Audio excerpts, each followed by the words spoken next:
Donus 1.5 motorga generator yasashni boshlaganimda video qilib tashlagandim. 20 kilovatli rossiyskiy generatorni 1.5 Donus motorga yasab beraman. Motori ham, generatori ham maydalar o'zi kraska qilib qo'ydim. Kuzatishda davom eting.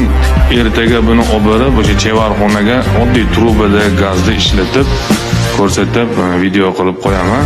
Generatorga qiziqadigan tanishlarga videoni tashlab qo'yamiz. Bizga obuna bo'lishni unutmang. Sizda ham qanaqadir fikrlar bo'lsa, bizga kommentariyada yozib qoldiring. Telefon nomerim bor, telefon qilib aytsangiz ham bo'ladi. Birgalashib arzon elektr ishlab chiqarish boshlaymiz. Chunki elektr hammaga kerak. Bunga hech kim bee'tibor bo'lmasa, arzon elektr ishlab chiqarsak, butun xalqqa foydamiz tegan bo'ladi.